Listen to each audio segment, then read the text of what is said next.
गंदू मौसम चल रहा है ना रामधे। हम क्या बताएं, कब बारिश होता है तो कब धूप निकल जाता है। इंसान करे तो क्या करे, बेचारे हम इतनी सुंदर से दिखाते रहे, ऐसे हो गए बिल्कुल। हमारी कितनी सारी प्लान रही, हमें घूमने जाने रहो, शॉपिंग जाने रही, सोनार की उधारी पटाने रही, ऐसे मनो बर्तन भाई बदलने रही, लेकिन ये डरी धूप और बरसात के कारण हम कहीं नहीं निकल पा रहे रामदेव।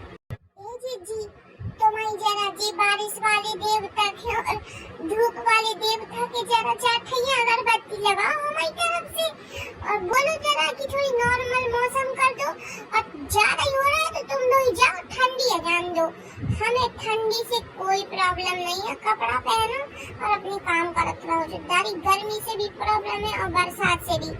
गर्मी में कपड़ा पसीना से भर जाते और बरसात में सूखे नहीं सारे दारी।